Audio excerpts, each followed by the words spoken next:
जय। भारत माता की जय। आदरणीय पटेल जी, समस्त उपस्थित शिक्षकगण एवं मेरे समस्त साथियों, हम लोगों की जो विगत 17-18 सालों से जो मांगे हैं वो आज दिनांक तक सरकार के द्वारा पूरी नहीं की गई। तो इसी के विषय में हम लोगों का आज आदरणीय पटेल जी के यहाँ पे आना हुआ था और जो हमारी विशेष मांगे हैं उनको सरकार किसी भी तरह से सुनने के लिए तैयार नहीं है। स्थिति ये है कि बहुत सारे अतिथि शिक्षक ऐसे हैं जो कि अपने प्राणों का बलिदान भी दे चुके हैं, लेकिन इस सरकार को आज दिनांक तक कुछ भी समझ में नहीं आ रहा, ना कुछ दिख रहा है। तो हम लोग हर खिड़की, हर दरवाजा खटखटा चुके हैं, हर मंदिर, हर चौखट हम लोगों ने खटखटाई है ताकि कहीं तो हो जहां की हमारी बात कोई सुन सके, जो हमारी बात ऊपर तक पहुंचा सके। तो आज हम लोग सभी अतिथि शिक्षक समाज से और मध्य प्रदेश के समस्त अतिथि शिक्षकों की तरफ से आज हम लोग यहाँ पर उपस्थित हुए हैं और विनम्र आग्रह लेकर करबद्ध आप लोगों के सामने निवेदन करते हुए यहाँ पर खड़े हैं कि हम लोगों की जो मांगे हैं उनको पूरी करवाने के लिए जो भी प्रयत्न हो सके उसको करने की कृपा जरूर करें, क्योंकि आप लोग भी देख रहे हैं सभी नियमित शिक्षक जितने भी हैं आपके स्कूल में भी निश्चित अतिथि शिक्षक होंगे और आसपास आप लोगों ने भी देखा होगा कि किस तरह से अतिथि शिक्षक को 10,000 बोलकर अब तो ये अटेंडेंस लागू होगा तो 10,000 मिलना भी कठिन हो रहा है, क्योंकि कभी ना कभी पोर्टल नहीं चल रहा है, कहीं कोई परेशानी है, कभी लॉगिन नहीं हो रहा है, जिससे आप लोग भी 2-4 होंगे तो वो तो बताने की विशेष आवश्यकता हमें नहीं लगता कि आपको होगी। तो अब जो मिलने वाला 10,000 वेतन है वो भी मिलना सभी अतिथि शिक्षकों को कठिन हो रहा है और अप्रैल के बाद से आज दिनांक तक हमारे साथी इस बात को जरूर मानेंगे कि आज दिनांक तक 1 रुपए भी हम लोगों को नहीं प्राप्त हुआ है। अब इस तरीके से हम लोग कैसे घर चलाएं और क्या करें? बहुत सारे हमारे साथी हैं जो कि इस व्यवस्था से बाहर हो चुके हैं। अब 17-18 सालों में हम लोगों से कुछ करते रहते तो आता नहीं है। इसके अलावा अच्छे शिक्षक बनने में ही हम लोगों ने अपनी पूरी तरह से शक्तियों को लगा दिया, अपनी पूरी ऊर्जा हम लोगों ने खत्म कर दी जो हमारे स्कूल के बच्चे हैं उनका भविष्य बनाने में। और स्कूल के बच्चों का भविष्य बनाते बनाते अपना भविष्य का अंधकारमय कर लिया, हम लोगों को खुद समझ नहीं आ रहा।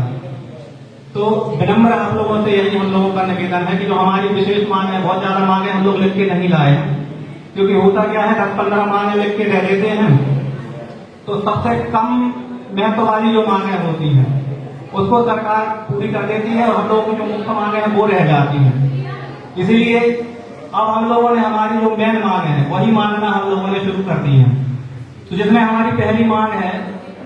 कि हम लोगों को कम से कम 12 माह का वेतन दिया जाए और इसके साथ साथ 62 वर्ष का सेवाकाल अगर हम लोगों को प्राप्त हो जाए तो कम से कम हम लोगों को जो भी पैसा मिल रहा है, 10 मिल रहा है, 8 मिल रहा है, 7 मिल रहा है, लेकिन इतना हो जाए कि हम लोगों की आजीविका चलती रहे। तो 12 माह का वेतन और 62 वर्ष का सेवाकाल, साथ ही जिस पद पर अतिथि शिक्षक है उस पद को रिक्त न माना जाए। अभी क्या हो रहा है, अतिथि शिक्षकों को कितने ही साल जो क्यों न किया हो उन्हें क्या होता है, जैसे ही कोई नियमित शिक्षक आता है तो उसको तुरंत प्रभाव से बाहर कर दिया जाता है। ये भी नहीं सोचा जाता कि जब जिन स्कूलों में कोई नियमित शिक्षक जाने तैयार नहीं था वहां पर उस समय अतिथि शिक्षकों ने व्यवस्था संभाली है। जो स्कूल बहुत पहले खत्म हो चुके होते उन्हें अतिथि शिक्षकों ने संभाला है और उन्हीं स्कूलों से आज उन्हें बिल्कुल बहुत ही बड़ी निर्दयता के साथ में बाहर किया जा रहा है। तो हम लोगों का यही है कि 12-62 हम लोगों को मिल जाए, साथ ही पद रिक्त न माना जाए। पहली मांग हम लोगों की ये है। दूसरी मांग ये है कि विभागीय परीक्षा लेकर हम लोगों के नियमितीकरण का रास्ता प्रशस्त किया जाए। विभागीय परीक्षा के लिए थोड़ा सा जल्दी किया जाए, क्योंकि विभागीय परीक्षा लेकर ही आप नियमित करते हैं और हम तो बोलते विभागीय परीक्षा नहीं लेना चाहते, आप कोई तो रास्ता निकालिए ना, कोई एक रास्ता तो ऐसा हो जबकि अतिथि शिक्षक नियमित हो सके। क्योंकि हम लोगों की बात जो होते अब तो हम लोग बच्चे थे, आज हमारे बच्चे हो गए और बच्चे भी हमारे बड़े हो गए, लेकिन आज दिनांक तक हम लोगों को नियमितीकरण तो दूर पूरा आश्वासन ही मिलते जा रहा है। अब आप बताएं कि अगर जीवन चलाना हम लोगों का तो कैसे चलेगा, क्योंकि आज के समय में महंगाई के दौर में हम लोगों का जीवन यापन करना मुश्किल होगा। तो हम बोले विभागीय परीक्षा ले सरकार, या कोई ऐसा रास्ता निकाल दे, कोई एक क्राइटेरिया तो तय करे। हमारा कहना यह है कि कोई पूरे एमपी में आप बात पर 1000 से ज्यादा की शिक्षक एक समय में ज्वाइन करे, और टोटल अगर देखा जाए तो 1.5 लाख से ऊपर अतिथि शिक्षक अपनी सेवाएं दे चुके हैं, और बल्कि आंकड़ा अगर अच्छे से देखा जाए तो ऊपर ही निकलेगा, 1.5 लाख से कम नहीं निकलेगा। तो मैं पूछना ये चाहता हूं सरकार से, क्या सरकार की नजर में एक अतिथि भी ऐसा नहीं है जो उनकी सेवा शर्तों को पूरी करता हो? मैं बोलता हूं कोई एक अतिथि अगर सेवा शर्तों को पूरी करता है उसको आप नियमित करें, भूपेंद्र दुबे को नियमित ना करने चलेगा, किसी एक को तो करके आप रास्ता खोलें। तो हम लोगों का कहना यही है, और हमें पता है कि आदरणीय पटेल जी हम लोगों की बात माननीय शिक्षा मंत्री जी से और माननीय मुख्यमंत्री जी के सामने रखें कि भूतपूर्व पुराने समय में जो भी हम लोगों के संगठन की तरफ से या किसकी तरफ से गलतियां हुई हैं, जो कि हम लोगों की बातें बिल्कुल भी नहीं सुनी जा रही, तो उनसे क्षमा मांगते हुए कम से कम हम लोगों की बात उन तक पहुंचाएं, क्योंकि हमें नहीं लगता है कि जितना शोषण आज के समय में अतिथि शिक्षकों का हो रहा है, कहीं पर मधुआ मजदूर का भी अगर ऐसा शोषण होता हो तो आप लोग खुद बताएं। वैसे तो आप लोग स्वयं शिक्षक हैं और कहते हैं कि गुरु को ज्ञान नहीं देना चाहिए, लेकिन हमारा करबद्ध निवेदन आप लोगों से करने में आया, मैं आपको ज्ञान देने नहीं आया हूं, क्योंकि अतिथि शिक्षकों की व्यथा से आप लोग अनभिज्ञ तो नहीं होंगे जहां तक हमें पता है, क्योंकि आपके शाला में भी अतिथि शिक्षक होगा। हम लोगों को अगर ये अटेंडेंस की ही बात कर ले तो आप बताएं ना, एक छुट्टी नहीं है उसमें। आप लोगों को भाई सौभाग्यशाली है कि आपको उसमें छूट मिल रही है, जो जैसा भी है, हम लोगों को एक छुट्टी भी नहीं है। अब हमारी कभी गाड़ी पंचर हो गई है, कभी हम स्कूल नहीं पहुंच पा रहे हैं, चलिए तो भी हमने मान लिया कि ये हमारे भाग्य का लेखा है, जो कि हमारे पुराने जन्म का पाप हम काट लेंगे, लेकिन किसी भी तरह से 12 बालक और पद रिक्त न माना जाए वो तो दे सकते हैं, वो देने की कृपा जरूर करवाएं। और इसके साथ ही विभागीय परीक्षा लेकर अतिथि शिक्षकों को नियमित किया जाए, जो योग्य है उन्हें कर रहे, हम कह रहे भूपेंद्र दुबे को ना करना चलेगा, कोई दिक्कत नहीं। इसके अलावा एक विशेष हम लोगों की मांग है कि जो हमारे बहुत सारे अतिथि जो उथल पुथल अभी बीच में मची थी, प्रमोशन होगा, ट्रांसफर होगा और सब कुछ होगा, जो 15-15 सालों से 10-10 सालों से अपनी सेवाएं दे रहे थे, वहां पर नियमित शिक्षकों के पहुंचने से बेचारे बाहर हो गए हैं, तो उनको किसी भी तरह से व्यवस्था में अंदर लेकर, और जो नए अतिथि आए हैं भले उनकी जगह पर आप कर रहे हैं, हम लोग गलत तो किसी का नहीं चाहते, न नए अतिथि का चाहते हैं न पुराने का चाहते हैं, लेकिन जिन पुराने अतिथि शिक्षकों ने इतनी मेहनत की है और जितना अपना सर्वस्व निछावर कर दिया है, उन्हें कम से कम इतना मिल जाए कि उन्हें सेवा में लेकर, और जो हमारी 2 और मांगे हैं उन्हें अगर पूरी करवा दी, तो ये समझ लीजिए कि सर ईश्वर से बढ़कर हो जाएंगे हम लोगों के लिए। और निश्चित मानिए हम लोगों की जो व्यथा है, अब किसके सामने जाके कहें, आप खुद बताएं हम, क्योंकि कोई घर, कोई दरवाजा, कोई मंदिर, कोई मस्जिद आज में कुछ भी हम लोगों के लिए नहीं बचा है। तो हमारा ये निवेदन है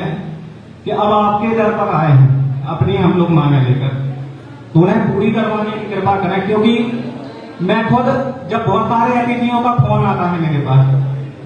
तो अपने आप को जवाब देना मुश्किल पड़ जाता है कि हम कर क्या रहे हैं और किस युग में जी रहे हैं, जहां अतिथि शिक्षकों के शोषण के अलावा दूसरा कुछ नहीं है। ये तो अच्छा है कि हमारे प्रभारी और आप जैसे जो हमारे गुरुजन है हम लोगों के साथ खड़े हैं, नहीं तो सरकार आप बताएं ना, सरकार तो पूरी तरह से हम लोगों को खत्म करने में तुली हुई है। बहुत सारे तो ऐसे हैं जो कि फांसी पर चढ़े, बहुत सारे अपने प्राणों की बलिदान दे चुके हैं। तो हमारा आप लोगों से यही निवेदन है कि जो हम लोगों की मुख्य मांग है 12-62 और पद रिक्त न माना जाए। इसके अलावा पुराने अतिथियों को व्यवस्था में लेकर उन्हें सेवा का अवसर प्रदान किया जाए, और साथ ही विभागीय परीक्षा लेकर हम लोगों की नियमितीकरण का रास्ता प्रशस्त करें। तो आदरणीय से हमारा यही निवेदन था। इसके अलावा जो भी अगर गलतियां हुई हो तो उनको क्षमा जरूर करें, लेकिन ये हमारे मन के भाव हैं जो कि आप लोगों के सामने हमारे निकले। अर्जुन सिसोदिया जी ने कहा है कि युद्ध नहीं जिनके जीवन में वो भी बड़े अभागे होंगे, युद्ध नहीं जिनके जीवन में वो भी बड़े अभागे होंगे, या तो प्रण को तोड़ा होगा या फिर प्रण से भागे होंगे। हम लोग आज अतिथि शिक्षण व्यवस्था में टिके हुए हैं, क्योंकि ना हमने प्रण तोड़ा है ना रण से भागे हैं। आज भी हम लोग उस युद्ध का सामना सुबह शाम दोपहर रात हर दिन कर रहे हैं, और उसके बाद भी अगर आज आपके सामने खड़े हैं, यानी कि हम लोग पूरी तरह से मन से और तन से सबल हैं, और धन से भी कहीं ना कहीं होंगे। बैक सपोर्ट लेकर ही काम चल रहा है, क्योंकि जो सरकार हम लोगों को दे रही है उसमें घर तो नहीं चलता, ये बात तो सभी मानते ही होंगे। तो हम लोगों का जो संघर्ष है वो कैसे भी करके यदि खत्म होता है तो निश्चित मानिए आप लोगों का अतिथि शिक्षक परिवार हमेशा आभारी रहेगा। और इतना ही कहना चाहूंगा, इसके अलावा अगर कोई गलती हो मुझे क्षमा करें। धन्यवाद।